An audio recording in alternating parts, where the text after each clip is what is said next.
I'm Dr. Orion Taraban, and this is PsycHacks, Better Living Through Psychology. And the topic of today's short talk is why men pay on the first date. So this is a long-standing debate. The controversy predates the internet, and there are strong opinions on both sides of the table, many of which have some merit. For instance, many men nowadays see paying for dates an outdated chivalric act in an age when childless women under 30 are out-earning their male counterparts. Back in the day, most women just didn't have the financial opportunity that they do today, so why should the financial burden of dating fall on men? That perspective certainly makes rational sense, but I have a better argument for the converse. Today, I'm going to explain why it's really in men's best interests to pay on the first date. As I discussed in a recent episode, dating is really an extended hiring process in which the man is the employer as he is ultimately in a position to make an offer to the woman. You are the CEO of U Corp, and the whole point of the courtship process is to give a particular woman the opportunity to demonstrate that she has the skills, the traits, and the attributes necessary to successfully discharge the role that you have created at U Corp. It's a chance for her to demonstrate that she has what you're looking for, because she ain't going to propose to you even with all the recent upheavals in traditional gender roles. So let's re-enter this frame a bit. Let's say that you are a company that is hiring for a really important role, like a director or a corporate officer. For this kind of position, you're likely going to cast a very wide net to ensure that you have a sizable pool from which to select the most qualified applicant. And it might happen that you find a very compelling applicant that just so happens to live on the other side of the country. What are you going to do? Well, if you're really interested in this person, you fly her out to you. You put her on a plane, you put her up in a hotel, and you expense all her meals. You will go out of your way to demonstrate that you believe that she has something of value that she can provide for the company. And of course, you do this because you expect that should you hire her, the value that you will get out of her productivity will be significantly greater than the costs expended in the hiring process. Like, you wouldn't spend more to get her than you hope to get out of her, right? That's bad business. But you would spend some to get more. That's good business. And while wining and dining qualified applicants is certainly a flex for the company in question, it makes the tangible, immediate impression that the company is not only solvent, but thriving, which can be extremely powerful. This isn't the real reason why companies foot the bill during the hiring process. Here's the real reason. Let's say that somewhere in the interview process, you learn that this applicant isn't actually what you're looking for. Since the process exists entirely at your pleasure, as it were, you can terminate the process at any point without any recourse whatsoever. That's the real reason. Paying allows you to walk away without any complications. And this is good news, because when you're in the sexual marketplace, most women are not going to be what you're looking for. This means that if you're doing it right, you're going to be doing a fair share of walking away. Paying for a date basically communicates that you value your time more than you value your money, and that you're in control of the experience.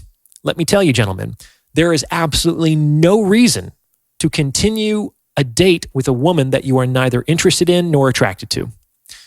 I've walked out 10 minutes into a date once I realized that I wasn't able to do business. I just put some money on the table and left. She got her free drink and I walked away. And it was much easier for me to do that because I felt like I didn't owe her anything. That's what paying communicates. I don't owe you a damn thing. Now, if you're liking what you're hearing, please consider sending this video to someone who might benefit from its message, because it's word of mouth referrals like this that really help to make the channel grow. And you can also hit the super thanks button. It's the three little dots in the lower right-hand corner, and tip me in proportion to the value you feel you've derived from this episode, because your support makes all of this happen. I really appreciate it. Now, at this point in the episode, a lot of guys are probably thinking, why would I walk away from a woman? That doesn't make sense, Orion, especially if the woman is interested in me. And I would respond that the reason why this doesn't make sense to you is that you don't yet have a lot of options when it comes to women. If you can't imagine not hiring an interested applicant, that probably means that you have only one applicant. And if you have only one applicant, the interview process is an empty formality at best and a total sham at worst. In order to have any kind of real evaluation, you need to have points of comparison. And to do that, you need to generate competition. The greater the competition, the more likely you're going to find a qualified applicant.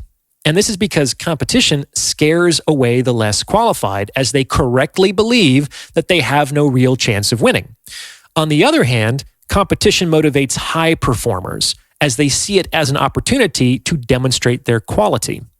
Competition is a filter that operates through self-selection.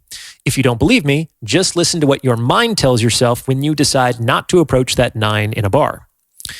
In any case, if you don't yet have sufficient optionality with women, it likely means that you have to spend more time and energy resolving the first of the 3 captain's challenges, namely, you need to work on your boat.